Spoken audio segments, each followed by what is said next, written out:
7 Understanding Discourse Communities. Dan Melzer, Overview. This chapter uses John Swale's definition of discourse community to explain to students why this concept is important for college writing and beyond. The chapter explains how genres operate within discourse communities, why different discourse communities have different expectations for writing, and how to understand what qualifies as a discourse community. The article relates the concept of discourse community to a personal example from the author and an example of the academic discipline of history. The article takes a critical stance regarding the concept of discourse community, discussing both the benefits and constraints of communicating within discourse communities. The article concludes with writerly questions students can ask themselves as they enter new discourse communities in order to be more effective communicators. Last year, I decided that if I was ever going to achieve my lifelong fantasy of being the first college writing teacher to transform into an international rock star, I should probably graduate from playing the video game Guitar Hero to actually learning to play guitar. I bought an acoustic guitar and started watching every beginning guitar instructional video on YouTube. At first, the vocabulary the online guitar teachers used was like a foreign language to me. Terms like major and minor chords, open G tuning, and circle of fifths. I was overwhelmed by how complicated it all was, and the fingertips on my left hand felt like they were going to fall off from pressing on the steel strings on the neck of my guitar to form. This work is licensed under the Creative Commons Attribution Non-Commercial No Derivatives 40 International License and are subject to the Writing Space's terms of use. To view a copy of this license, visit Org Licenses by NCND 40, email info@creativecommons.org, or send a letter to Creative Commons, P.O. Box 1866, Mountain View, California 94042, USA. To view the Writing Space's terms of use, visit 100. Understanding Discourse Communities 101. Chords. I felt like I was making incredibly slow progress, and at the rate I was going, I wouldn't be a guitar god until I was 87. I was also getting tired of playing alone in my living room. I wanted to find a community of people who shared my goal of learning songs and playing guitar together for fun. I needed a way to find other beginning and intermediate guitar players, and I decided to try a social media website called Meetup.com. It only took a few clicks to find the right community for me, an acoustic jam group that welcomed beginners and met once a month at a music store near my city of Sacramento, California. On the Meetup.com site, it said that everyone who showed up for the jam should bring a few songs to share, but I wasn't sure what kind of music they played. So I just showed up at the next meetup with my guitar and the basic look you need to become a guitar legend. 2 days of facial hair stubble, black t-shirt, ripped jeans, and a gravelly voice. The first time I played with the group, I felt more like a junior high school band camp dropout than the next Jimi Hendrix. I had trouble keeping up with the chord changes, and I didn't know any scales to solo on lead guitar when it was my turn. I had trouble figuring out the patterns for my strumming hand since no one took the time to explain them before we started playing a new song. The group had some beginners, but I was the least experienced player. It took a few more meetups, but pretty soon I figured out how to fit into the group.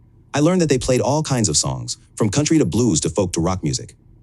I learned that they chose songs with simple chords so beginners like me could play along. I learned that they brought print copies of the chords and lyrics of songs to share, and if there were any difficult chords in a song, they included a visual of the chord shape in the handout of chords and lyrics. I started to learn the musician's vocabulary I needed to be familiar with to function in the group, like beats per measure and octaves and the minor pentatonic scale. I learned that if I was having trouble figuring out the chord changes, I could watch the better guitarists and copy what they were doing. I also got good advice from experienced players, like soaking your fingers in rubbing alcohol every day for 90 seconds to toughen them up so the steel strings wouldn't hurt as much. I even realized that although I was an inexperienced player, I could contribute to the community by bringing in new songs they hadn't played before. Writing Spaces 3. Writing Spaces 3. Make a great biographical movie someday when I become a rock icon, but what does it have to do with becoming a better writer? You can write in a journal alone in your room, just like you can play guitar just for yourself alone in your room. But most writers, like most musicians, learn their craft from studying experts and becoming part of a community.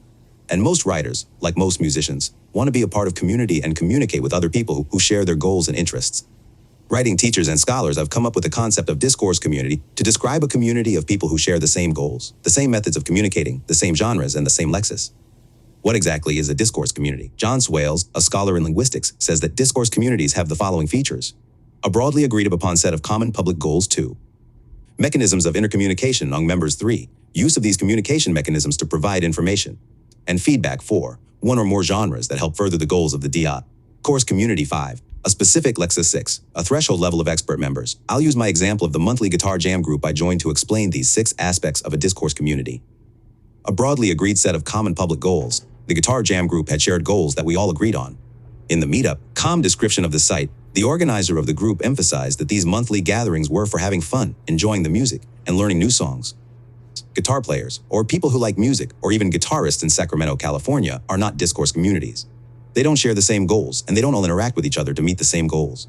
Mechanisms of intercommunication among members. The Guitar Jam group communicated primarily through the meetup.com site. This is how we recruited new members, shared information about when and where we were playing, and communicated with each other outside of the night of the Guitar Jam. People who use Meetup are not a Discourse community, because even though they're using the same method of communication, they don't all share the same goals, and they don't all regularly interact with each other.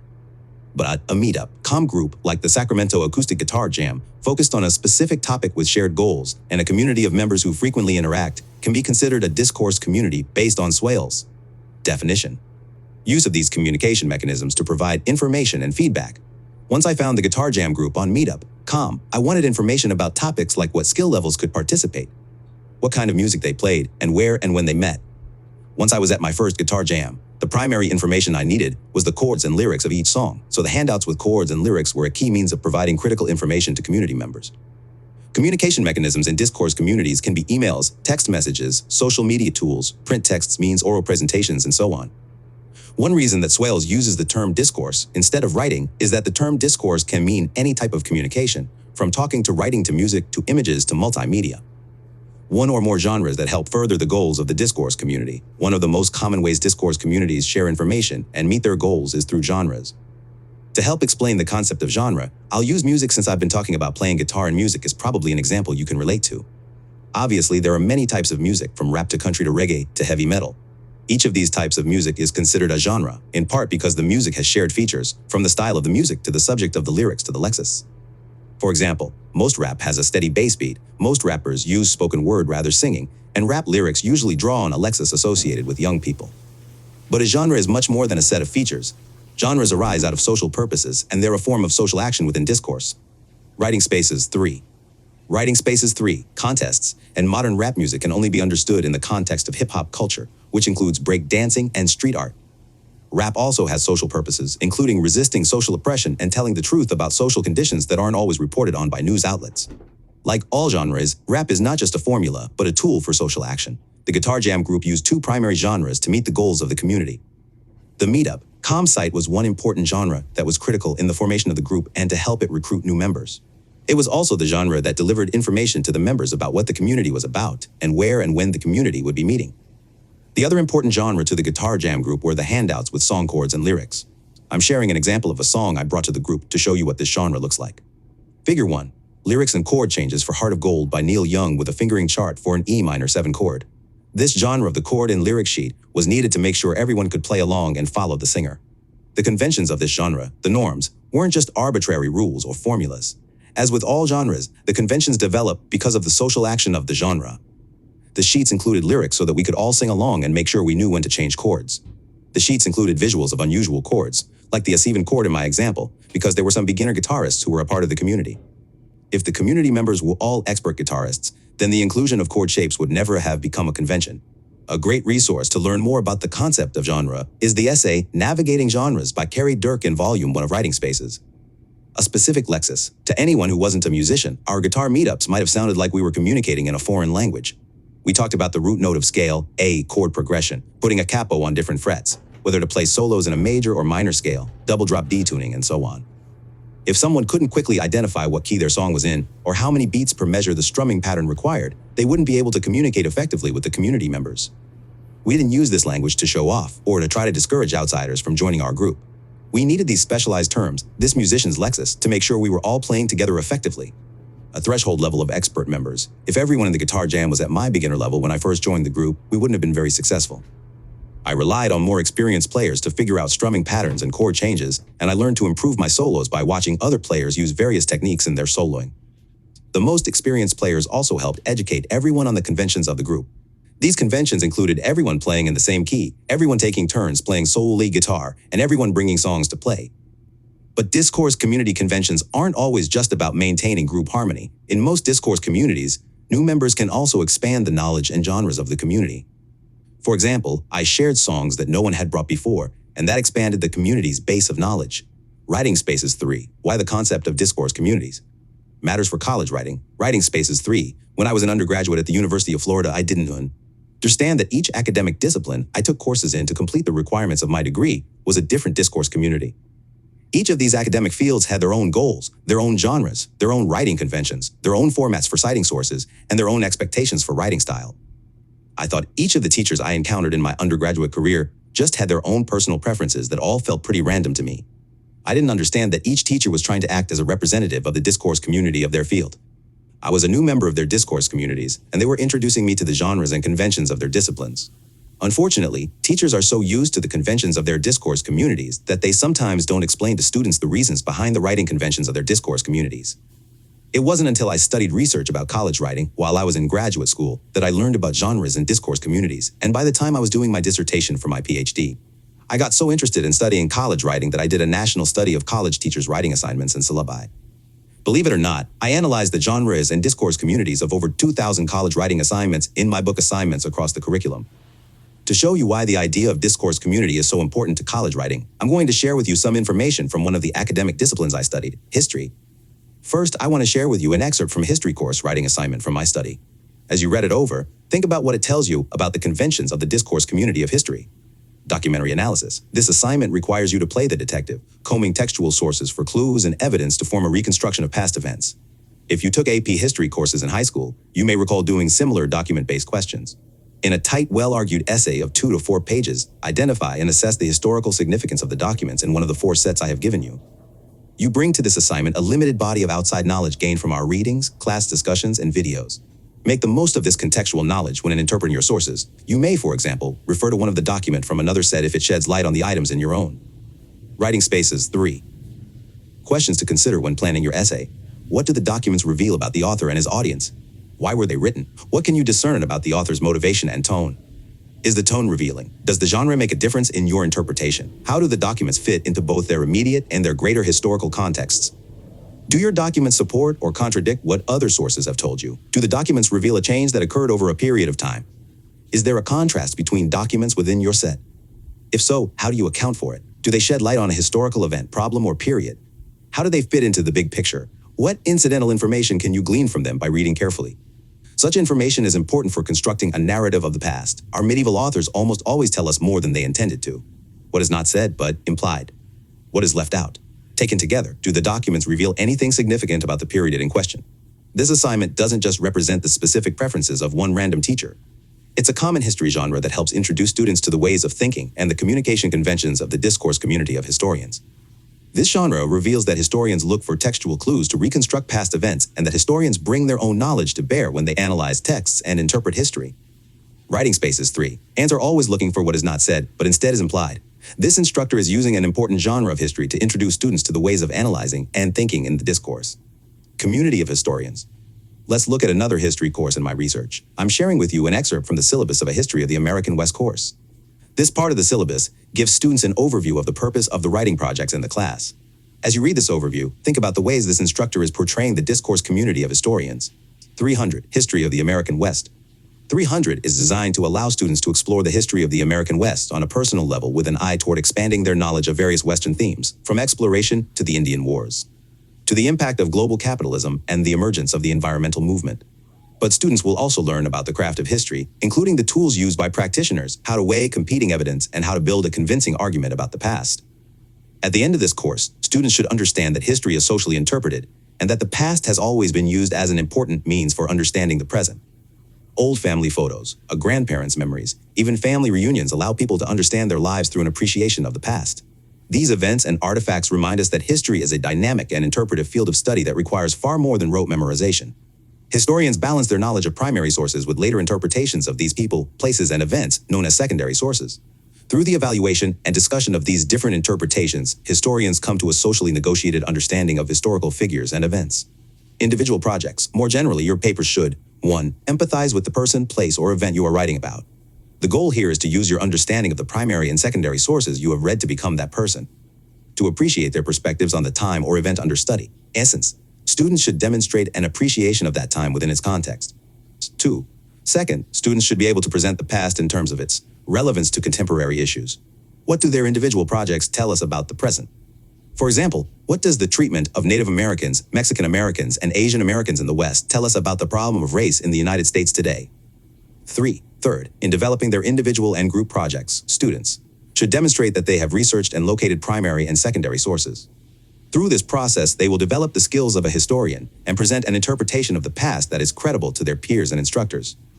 Writing spaces 3. Just like the history instructor who gave students the documentary analysis assignment, this History of the American West instructor emphasizes that the discourse community of historians doesn't focus on just memorizing facts, but on analyzing and interpreting competing evidence. Both the documentary analysis assignment and the information from the History of the American West syllabus show that an important shared goal of the discourse community of historians is socially constructing the past using evidence. From different types of artifacts, from text to photos to interviews with people who have lived through important historical events. The discourse community goals and conventions of the different academic disciplines you encounter as an undergraduate shape everything about writing. Which genres are most important, what counts as evidence, how arguments are constructed, and what style is most appropriate and effective. The History of the American West course is a good example of the ways that discourse community goals and values can change over time. It wasn't that long ago that American historians who wrote about the West operated on the philosophy of manifest destiny. Most early historians of the American West assumed that the American colonizers had the right to take land from indigenous tribes, that it was the white Europeans' destiny to colonize the American West. The evidence early historians used in their writing, and the ways they interpreted that evidence relied on the perspectives of the settlers, and the perspectives of the indigenous people were ignored by historians. The concept of manifest destiny has been strongly critiqued by modern historians. One of the primary goals of most modern historians who write about the American West is to recover the perspectives and stories of the indigenous peoples, as well as to continue. Writing spaces 3. Injustices continue in different forms to the present day. Native American historians are now retelling history from the perspective of indigenous people, using indigenous research methods that are often much different than the traditional research methods of historians of the American West. Discourse community norms can silence and marginalize people, but discourse communities can also be transformed by new members who challenge the goals and assumptions and research methods and genre conventions of the community. Discourse communities from school to work and beyond. Understanding what a discourse community is and the ways that genres perform social actions in discourse communities can help you better understand where your college teachers are coming from in their writing assignments, and also help you understand why there are different writing expectations and genres for different classes in different fields. Researchers who study college writing have discovered that most students struggle with writing when they first enter the discourse community of their chosen major. Just like I struggled when I first joined the acoustic guitar jam group. When you graduate college and start your first job, you will probably also find yourself struggling a bit with trying to learn the writing conventions of the discourse community of your workplace. Knowing how discourse communities work will not only help you as you navigate the writing assigned in different general education courses and the specialized writing of your chosen major, but it will also help you in your life after college. Whether you work as a scientist in a lab or a lawyer for a firm or a nurse in a hospital, you will need to become a member of a discourse community. You'll need to learn to communicate effectively using the genres of the discourse community of your workplace, and this might mean asking questions of more experienced discourse community members, analyzing models of the types of genres you're expected to use to communicate, and thinking about the most effective style, tone, format, and structure for your audience and purpose. Some workplaces have guidelines for how to write in the genres of the discourse community, and some workplaces will initiate you to their genres by trial and error. But hopefully, now that you've read this essay, you'll have a better idea of what kinds of questions to ask to help you become an effective communicator in a new discourse community. I'll end this essay with a list of questions you can ask yourself whenever you're entering a new discourse community and learning the genres of the community. Writing spaces 3. 1.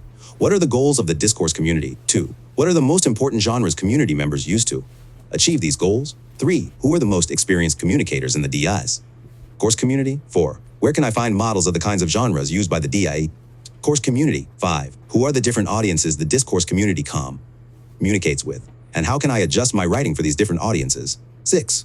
What conventions of format, organization, and style does the DI course community value? 7. What specialized vocabulary do I need to know to communicate effectively with discourse community insiders? 8. How does the discourse community make arguments, and what types of evidence are valued? 9. Do the conventions of the discourse community silence any members or force any members to conform to the community in ways that make them uncomfortable? 10. What can I add to the discourse community? Works cited. Dirk Carey, Navigating Genres.